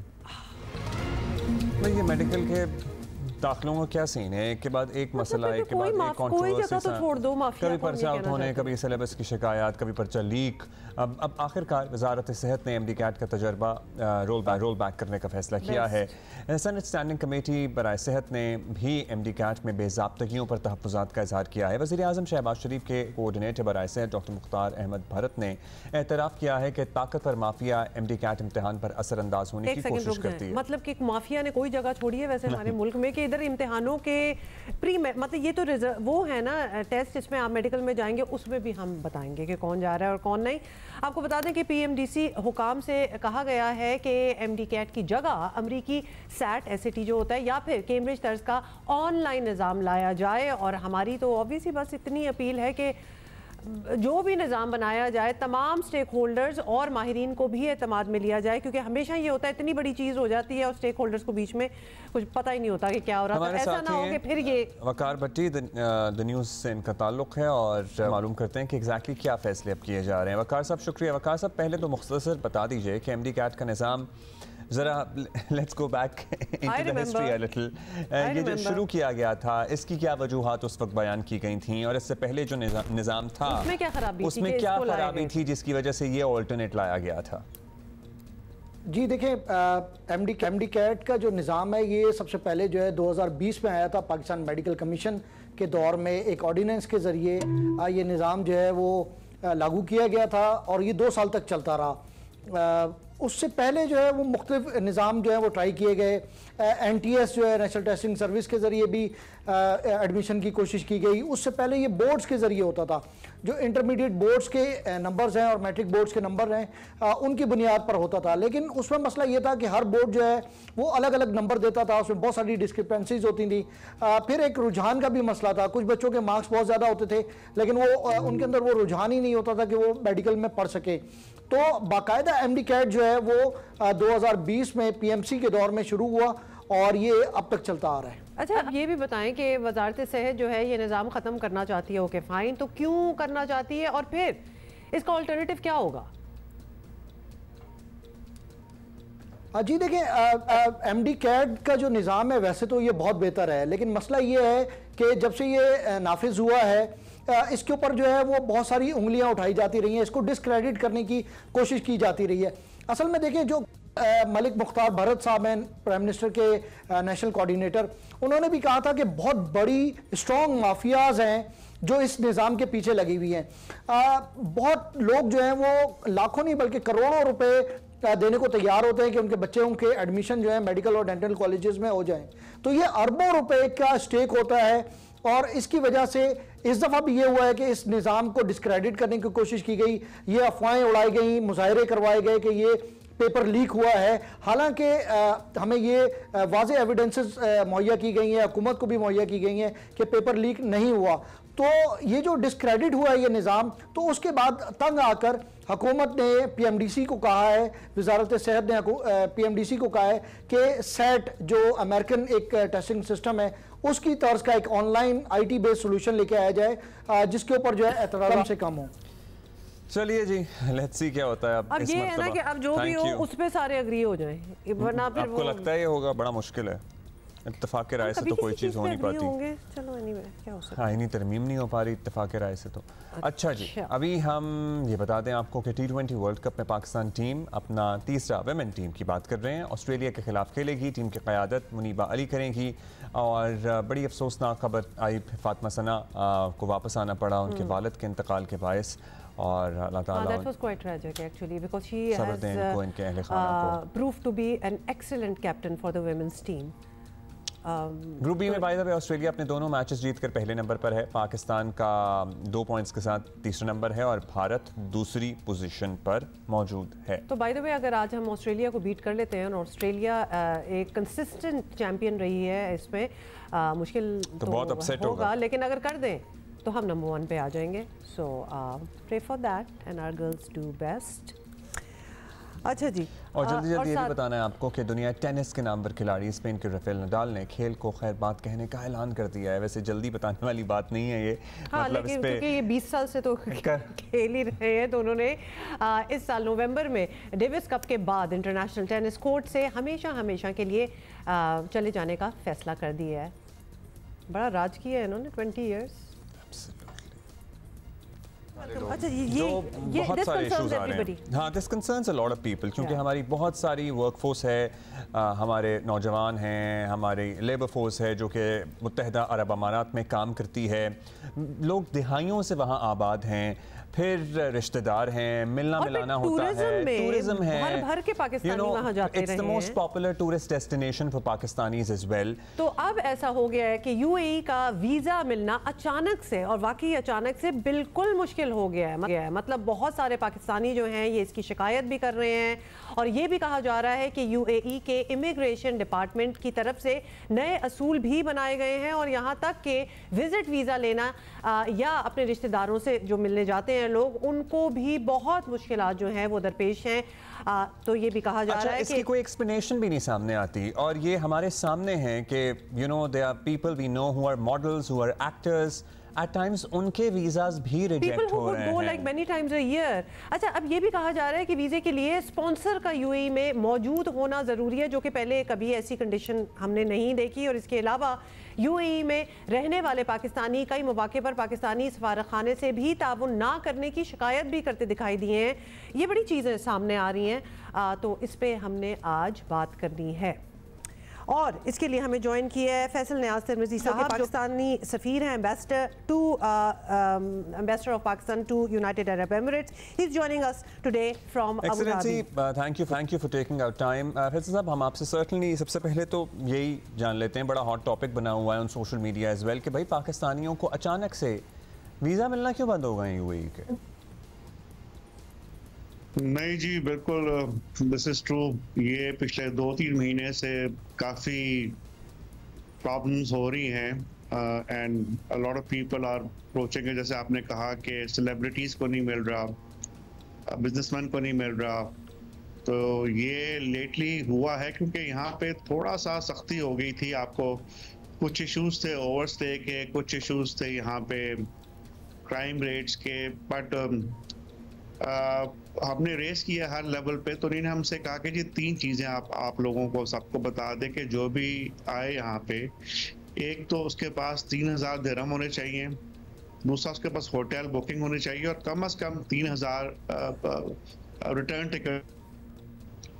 और उसके बावजूद ये चीज़ें पिछले 2-3 महीने से बढ़ गई हैं। जैसे कि 3000 दिरहम इन कैश होने चाहिए, because a lot of people may not carry such cash, but card वगैरह क्रेडिट कार्ड में होती है लिमिट इतनी। Credit card would do, but if you don't have a credit card from a reputable bank, you should have at least 3000 dirhams. ये इनकी requirement है। ये हमारे अलावा भी कुछ डेवलपिंग मुल्कों को ये प्रॉब्लम हो रही है, इसमें सिर्फ पाकिस्तान नहीं है।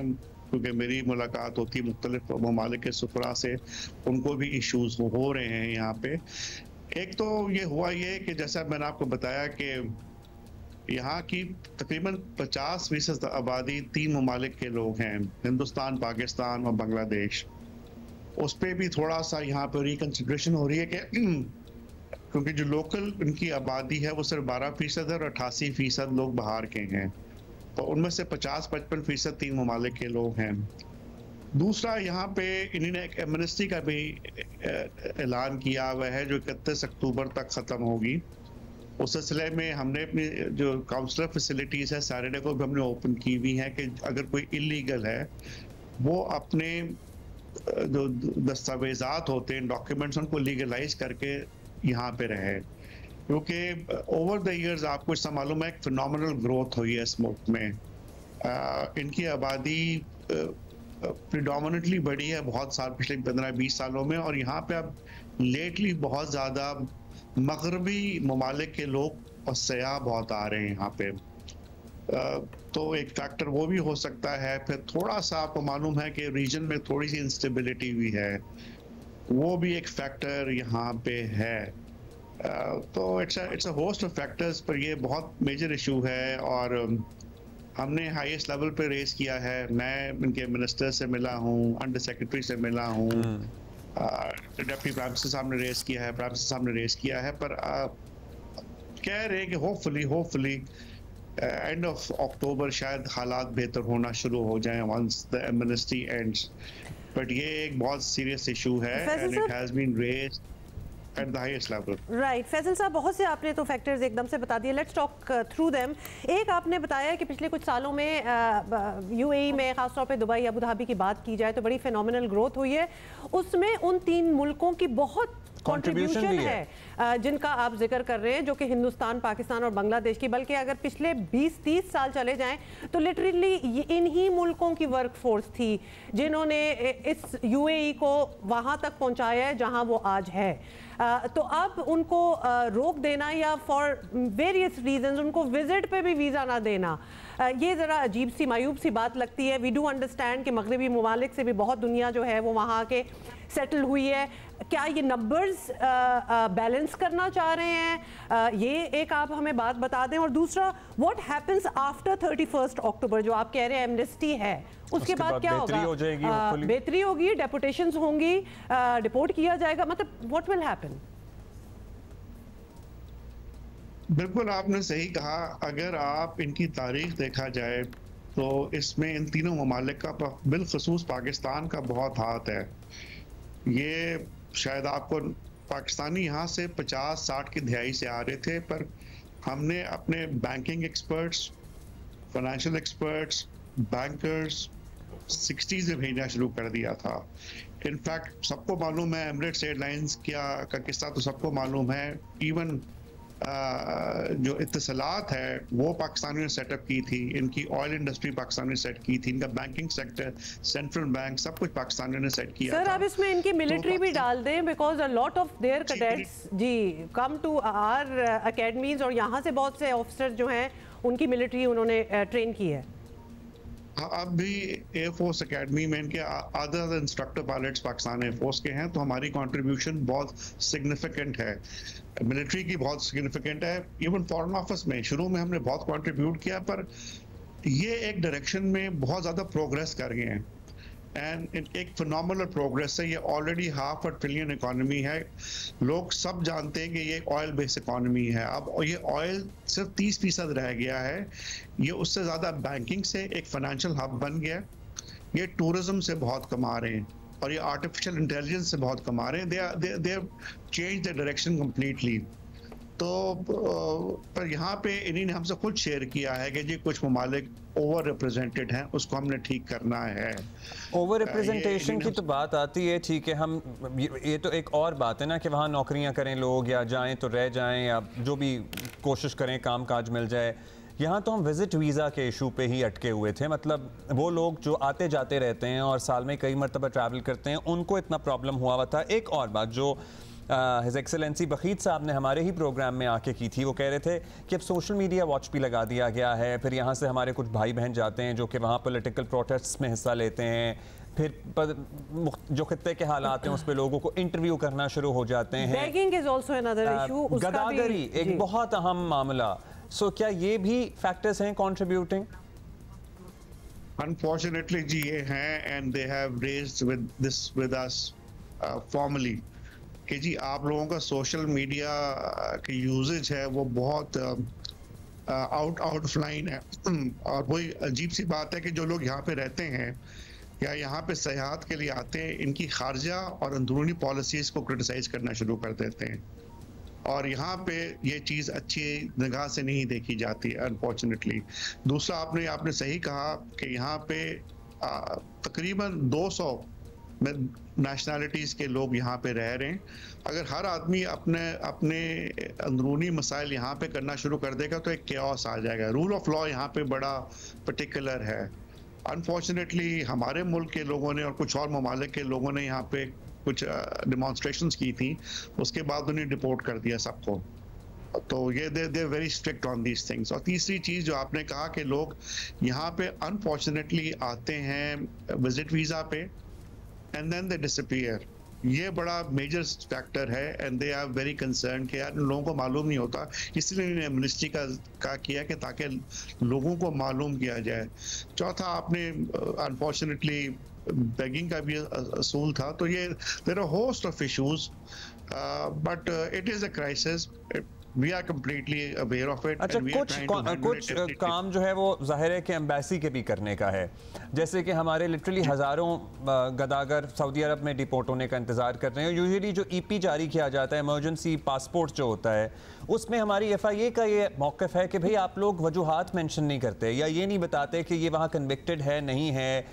वापस आते हैं लोग, फिर दोबारा चले जाते हैं, या अगर किसी क्राइम में मुलव्वस होकर आते हैं तो यहाँ पे वो क्राइम कमिट करते हैं, मतलब फुल इन्फॉर्मेशन नहीं होती। या फिर अगर यहाँ पे एफआईए उनका कोई केस परसू करता है तो वो कहते हैं जी ये तो डबल सजा नहीं हो सकती क्योंकि वहाँ पे वो इन्फॉर्मेशन का फुकदान लोग कहते हैं जी हमारे सफारत खानों की तरफ से भी आता है। हमसे तो नहीं है कि हमारे पास जब भी रिक्वेस्ट आती है इमरजेंसी पासपोर्ट्स की या पेज डॉक्यूमेंट की, भी इशू इट। बट ये बात आपकी बिल्कुल सही है कि हमें नहीं बताते। हमसे पूछा है कि जी जो जिन लोग आपने क्राइम में भेजे हैं उनको आप जब रिपोर्ट करते हैं हमें बता दिया करें कि उन्होंने किया क्या है, ताकि हम एफआईए को।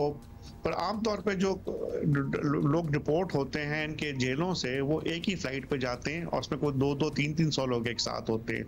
तो एफआईए को हमें नेचर ऑफ क्राइम हमें नहीं बताते हैं, पर हमसे वो आउट पासेस बनवा लेते हैं जिस पर रिपोर्ट कर लेते हैं। पर एफआईए का काम है, और हमने सजेस्ट किया है कि अगर कोई आदमी अनफॉर्चुनेटली क्राइम में यहाँ पे पकड़ा गया है, उसकी इशुएंस ऑफ पासपोर्ट पे रिस्ट्रिक्शन लगानी चाहिए, because it has already been identified. क्योंकि ये लोग वापस इस मुल्क में नहीं आ सकते। जो ऑलरेडी डिपोर्ट हो गया है यूएई से और उसका आई स्कैन हो गया है, उसको वीजा नहीं मिलेगा। तो पर बड़ा जरूरी है कि वो आदमी किसी और मुल्क में भी ना जाए, वो सऊदी अरेबिया ना चला जाए, वो कतर ना चला जाए, वो कुवैत ना चला जाए। And not just that, Faisal साहब, if I may add, nature of crime हमारे अपने मुल्क के लिए भी जानना बहुत जरूरी है कि वो क्या करके तो बाहर से आ रहे हैं। मतलब अब जो इमरजेंसी पासपोर्ट्स पे कोई मेंशन किया जाए, कोई लेटर साथ जारी किया जाए, this has to be fixed. ये हमने इनके साथ रेस किया है कि जी आप हमें बता दिया करें कि किस क्राइम पे जब डिपोर्ट करते हैं, ताकि हम आइडेंटिफाई कर दें। उनका रिस्पांस ये होता है कि जी हम स्पेशल फ्लाइट्स आती हैं, वो एक साथ 200-300 लोग डिपोर्ट होते हैं यहाँ से, और अनफॉर्चुनेटली वो तकरीबन हर महीने हर दूसरे हफ्ते हो रहे होते हैं। तो दैट्स व्हाट हमने इनसे रेस किया कि जी हमें बता दें, ताकि हम एफआईओ को कहें कि इनको थॉरो इंटरोगेट किया जाए कि इनके पास क्राइम्स क्या थे। क्योंकि जैसा कि मैंने कहा कि हम दूसरी बड़ी आबादी है, पर क्राइम हमारा जेलों में रिप्रेजेंटेशन नंबर 1 पे है हम। तो this is a cause of deep concern for us as well. कि तो हम जरा एजुकेट कर दें, क्या करते हैं लोग जाके, जिससे बड़ी जाहिर है एक एम्बैरेसिंग सिचुएशन है ना आपके लिए भी, हमारे लिए भी। और उसके बाद फिर वो कैटेगोरिकली सारे वीजास को बंद कर देना। ऑब्वियसली अब सारे तो क्रिमिनल्स वहां नहीं जा रहे होंगे, और फिर बड़े रिनाउंड नेम्स भी हैं जो आते जाते रहते हैं, बिजनेस पर्सन्स भी हैं, और सेलेब्स की भी बात करें, आम लोग भी हैं जो यहाँ अच्छी जॉब्स वगैरह करते हैं, they go for a little vacation. तो ये बिल्कुल ही ब्लैंकेट बैन लगा देना without saying it, but literally मतलब 100 में से एक को वीजा जारी करना, तो ये तो when is it going to all reverse? क्या एजुकेट करें अपने लोगों को, या आप बता दें कि हम क्या बताएं लोगों को? जी, जैसा कि मैंने आपने ऑलरेडी आपने कहा कि जी फ्रैंकली यहाँ पे थोड़ा सा आपको इनके लॉस को फॉलो करना है।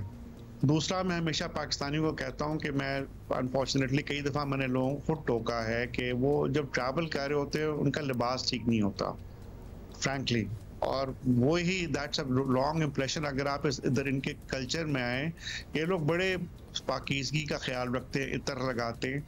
दूसरा, कई दफ़ा मैंने भी लोगों को मना किया, लोग जहाज़ में दाखिल होते ही वो वीडियो बनाकर टिकटॉक पे डाल देते हैं।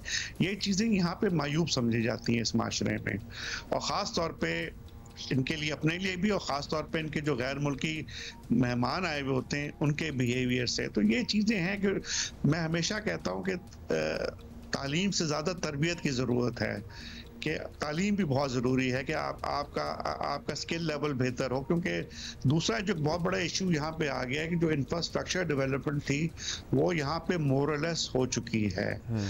अब they are looking for high skilled workers from all across the world, जो अकाउंटिंग में हो, जो आर्टिफिशियल इंटेलिजेंस में हो, जो डेटा साइंसेज में हो, जो अच्छे डॉक्टर्स हों, जो अच्छे फिजियोथेरेपिस्ट हों।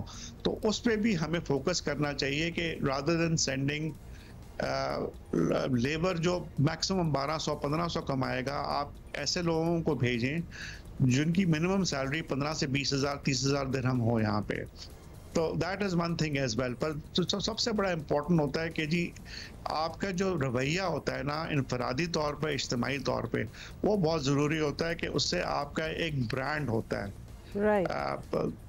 फैसल साहब, आपने खास तौर पे जी 2 चीज़ें जो आपने की, हम जरा थोड़े से उससे चौंक गए हैं। एक तो ये लिबास वाली बात थी जो कि खैर एनीवे, फाइनली ये बता दें कि ये कदगन ऑलमोस्ट जो लगी हुई है कि पाकिस्तानियों को वीज़ा नहीं मिल रहा, और हम पहले बात कर चुके हैं कि 3 मुल्कों ने इनको लिटरली जो जिस ग्रोथ रेट पे ये डेवलप किए हैं ये सारी शहर, सिर्फ पाकिस्तान पे ही ये एम्बार्गो है या बाकी 2 मुल्क जो हैं हिंदुस्तान और बांग्लादेश वो भी? बांग्लादेश में भी काफ़ी सख्ती है, हिंदुस्तान पे इतनी नहीं जितनी हम पे हैं, और कुछ सेंट्रल एशिया के ममालिक में भी सख्ती है, जो मेरी बात हुई है यहाँ पे। राइट, ठीक। अच्छा फैसल साहब, लास्टली बस ये हम आपसे जानना चाहेंगे कि ज़ाहिर है हम चाहते हैं, हम ऐसा नहीं है कि हम सिर्फ लेबर फोर्स ही एक्सपोर्ट कर रहे हैं, हमारे बहुत सारे आईटी प्रोफेशनल्स, हमारे मतलब so many people in our family as well जो कि आईटी के माहिर हैं, अब वो वहीं सेटल्ड हैं, रहते हैं, फाइनेंशियल एक्सपर्ट्स। सो हम मज़ीद क्या कर सकते हैं, तजारती हजम कितना बढ़ा सकते हैं? अभी सऊदी वफ़द भी पाकिस्तान आया है, we really looking forward to the investments जो कि सऊदी यहाँ करेंगे। इस ज़मीन में हम या सफारत खाना क्या किरदार अदा कर सकता है? सिंपल सी चीज़ है जी, हम ऑलरेडी आटा, चावल, दूध, चमड़ा, ये एक ट्रेडिशनल आइटम्स थे, हमें इससे ग्रेजुएट करना है। हमें अब हाई एंड पे फोकस करना है। फ्रैंकली वो ट्रेडिशनल आइटम्स की एक लिमिट होती है कि आप कितने कंटेनर एक्सपोर्ट कर लेंगे चावल के या गोश्त के या दूध के, जितना कितना पैसा कमा लेंगे। आपको हाई एंड चीज़ें एक्सपोर्ट करनी है। अब देखें, हमने गवर्नमेंट ने अच्छा स्टेप लिया है कि वीज़ा थोड़ा सा आसान कर दे, जीसीसी वालों के तो अराइवल कर दिया, बाकी मुल्कों ममालिक के लिए। अब यहाँ पे आपको मैं बताया 88% लोग गैर मुल्की हैं और इनके पास पैसा है। तो तकरीबन पूरे सेंट्रल एशिया ने, कॉकसस ने वीज़ा ऑन अराइवल कर दिया रेजिडेंट्स का। हमें भी करना चाहिए। हमें अपने एयरपोर्ट्स बेहतर करने चाहिए, हमें अपने होटल्स बेहतर करनी चाहिए ताकि लोग टूरिज्म के लिए आएँ।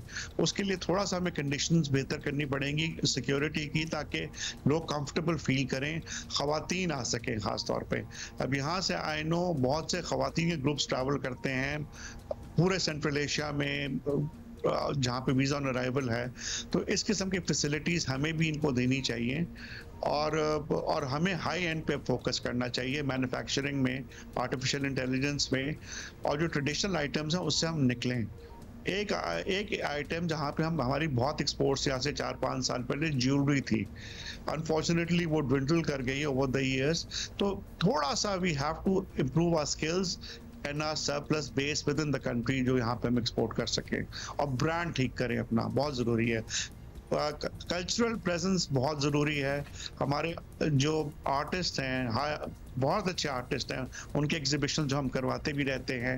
हमारे म्यूजिशियंस जो एक हमारी पहचान है, वो ब्रांडिंग का हमें बहुत मसला हुआ है कि अनफॉर्चुनेटली पिछले कई सालों से जो इंस्टेबिलिटी है वो अब हमें इम्पैक्ट हो रहा है उसका बहुत ज़्यादा। I think you should also take a lead, और आप कराते भी रहते हैं, लेकिन और हमारे सब कॉन्टिनेंट में जो बहुत बड़ा रिप्रेजेंटेशन है इन UAE, हमारे इतने आर्टिस्ट ऐसे हैं जो कि तहलका मचा सकते हैं। कोई कॉन्सर्ट रख दें, कोई मीट एंड ग्रीट हो जाए, बहुत कुछ हो सकता है ज़मीन में। थैंक यू, बहुत बहुत शुक्रिया for being with us and giving us actually the tour of actually what is happening and what needs to be done. Faisal Niaz Majeed साहब, Pakistan ambassador to UAE was with us. So much to think about ना। अच्छा जी, आगे चलते हैं, बहुत सी और बातें हैं हमारे पास। सूरत हाल बता दें, समुद्री तूफान में भाई क्या खौफनाक विजुअल्स थे।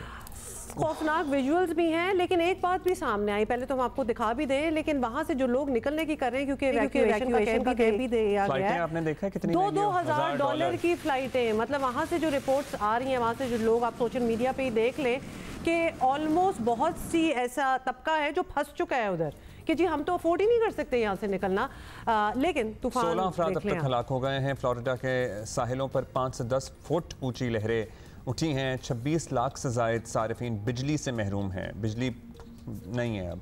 फ्लोरिडा में समुद्री तूफान के ज़रिए असर 160 किलोमीटर फी घंटा की रफ्तार से हवाएं चली हैं। दरख्त, खंबे, छतें मामूली बात थी उड़ गईं, सैकड़ों दरख्त गिरे हैं। मतलब एक केओस है। वो अल्लाह माफ़ करे, हम जो हर दफ़ा ख़तरा मंडला रहा होता है कराची पे, और अल्लाह का शुक्र है लाख लाख के वो नहीं आता, ये हाल होता है, ये हाल होता है। अंदाज़ा अगर खुदा न खास्ता तूफान टकरा जाए तो। और ये दुनिया का तरक्की याफ्ता तरीन मुल्क है, और वहाँ पे इतना नुकसान हो रहा है। You would think that they will do everything कि इनके यहाँ ये ना हो, लेकिन देख ही लें क्या हो रहा है।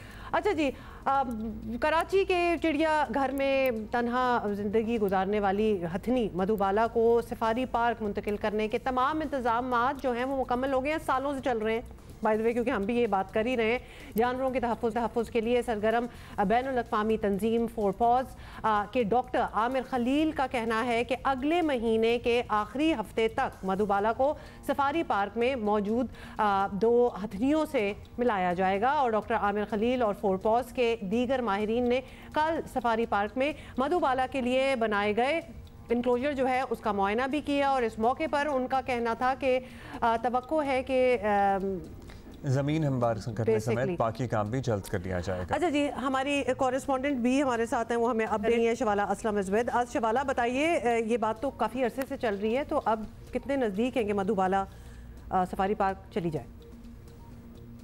जानवरों की आलमी तंजीम फोरपॉज कराची पहुंच चुकी है और अपने साथ ये खुशखबरी भी लाई है कि हथनी मधुबाला की जो मुंतकली का मामला है वो अब तकरीबन होने को है, और सफारी पार्क में जो हथनी मधुबाला के लिए जो इंतजामात थे वो भी अपने आखिरी मराहिल को पहुंच चुके हैं। और उनका ये कहना है कि 90% तक जो काम है वो सफारी पार्क में हो चुका है। जो हथनी मधुबाला के लिए जो सेंचुरी की तामीर की जा रही थी वो भी ऑलमोस्ट अब कंप्लीट हो चुकी है, तमाम तर इंतजामात मुकम्मल हैं।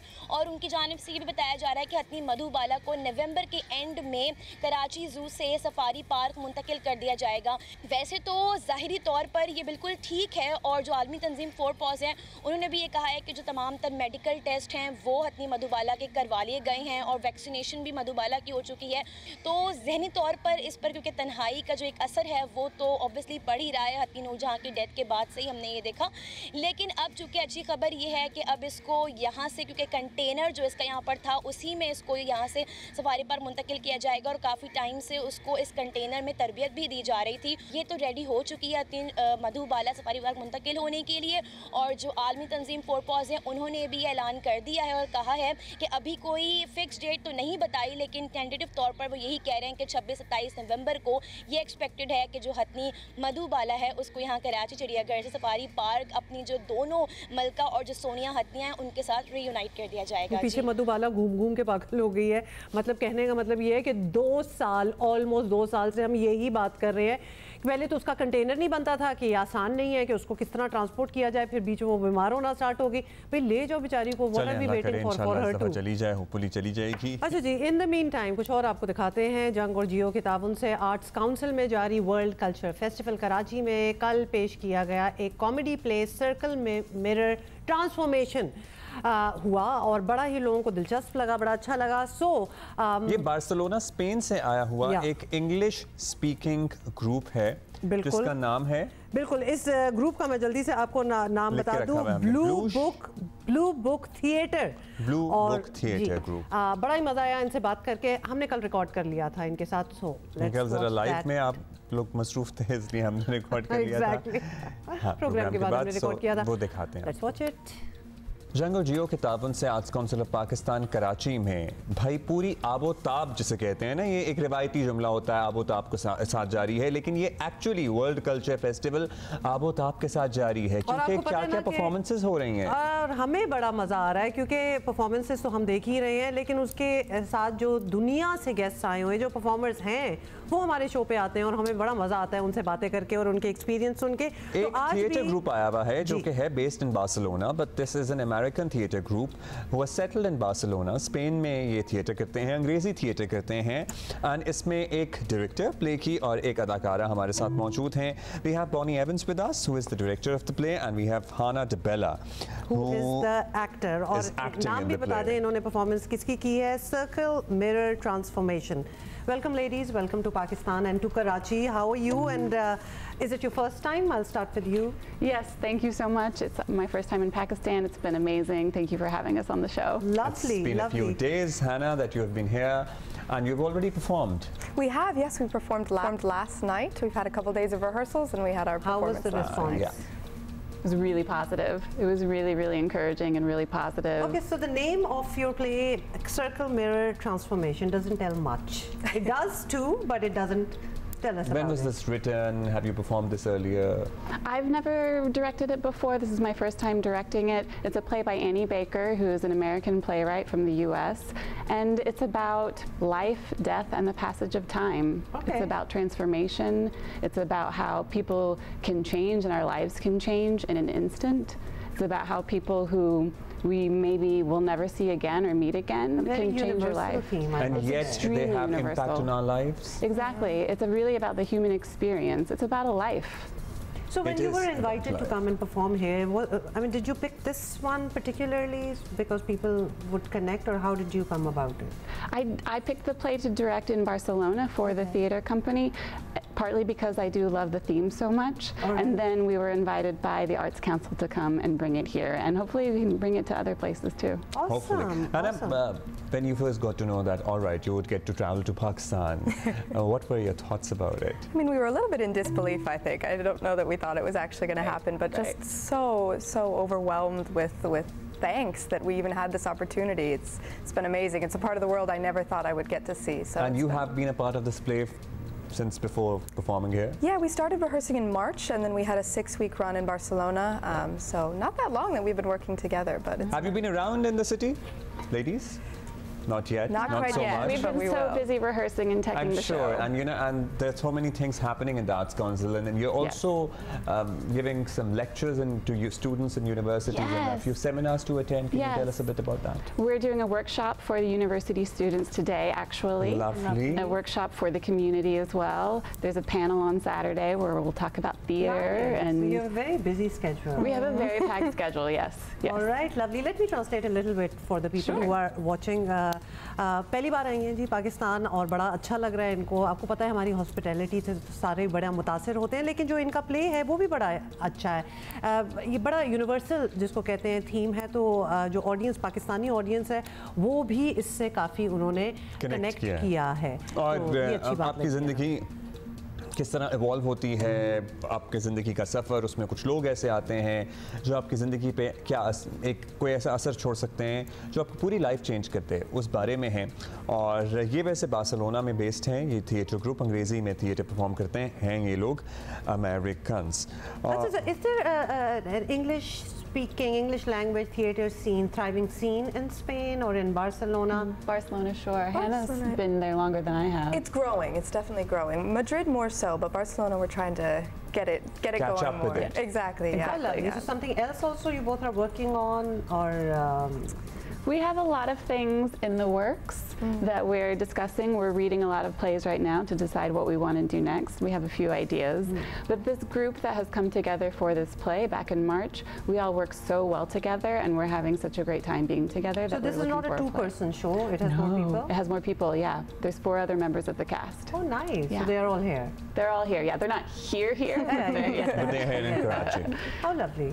All right, lovely. तो ये जी वैसे आपको ये बता दें कि इनका जो परफॉर्मेंस थी वो हो चुकी है अब, और बड़ी एक्टिविटीज़ हैं वो तो हमने आपको बताया ही है। तो पूरे फिर भी अगर आप इनसे मिलना चाहते हैं तो आप आर्ट्स काउंसिल जा सकते हैं। हाँ, और ऑफ कोर्स वर्कशॉप्स वगैरह भी इनकी चल रही हैं। Another, because you know we were talking to them earlier as well in the break. Just curious to know, both of you are Americans. So what made you know, people in Pakistan would like to move to states for, you know, for their future or whatever. You moved from states to Europe. How does that work out? What compelled you?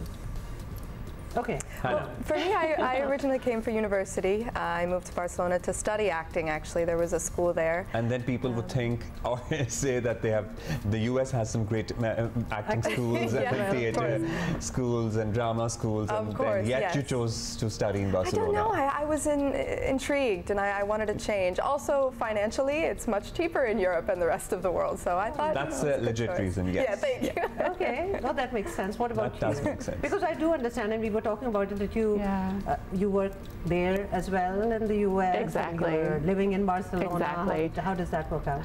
Because I'm still so connected to the work in New York City, I work in theater, that it doesn't feel like I've left completely. And so I get to work remotely in Barcelona, near the Mediterranean, in beautiful weather, around really friendly people. And then I go back to New York City periodically throughout the year. You're having the best of both the worlds. I will say yes, I'm very lucky. Yeah, absolutely, you're blessed. Sure. I'm very privileged. I would say, well, Pakistan is a very beautiful country as well, and I wish that you could, you know, visit more than Karachi. Karachi is stunning. Now that you've been here for the first time, I think you should try to plan a visit again, and then you should see other parts and other cities of the country as well. I agree. Absolutely. Yes. Awesome. Welcome, and I hope that you have and a great time. And we have already given them a few options. Few options where should they go out and eat. Karachi has the best food scene in the country. हाँ, वो तो हमारे देखिए उस पे ये पूरी एक डिबेट हो सकती है, लेकिन हमने काफी इस पे काम किया है और हमें पता है, हम ये डिसाइड कर चुके हैं। All right, thank you, Hannah. Thank you, Bonnie. Thank you, ladies. Thank you. Thanks for having us. चलिए जी, ये तो ज़बरदस्त हो गया अभी। अच्छा, और बड़ी खुशी इस बात पे भी होती है कि ये जब आ रहे हैं सारे इतने ग्रुप्स वगैरह परफॉर्म कर रहे हैं, इनको ऑडियंस भी बड़ी अच्छी मिल रही है। दे हमेशा आके बताते हैं कि बड़ी रिसेप्टिव ऑडियंस थी और जिनको बड़ा अच्छी तरह समझ आ रहा था व्हाट वी वर डूइंग। चलिए जी, लेट्स सी फिर मैच का क्या नतीजा निकलता है। आपकी तो do not hold your hopes. I don't want to ruin your weekend, but let's see क्या होता है। लेकिन हमारी लड़कियां भी खेल रही हैं, तो उनसे मुझे काफी एक्सपेक्टेशन है। इंशाल्लाह they should. We're gonna see you on Monday, inshallah. Bye.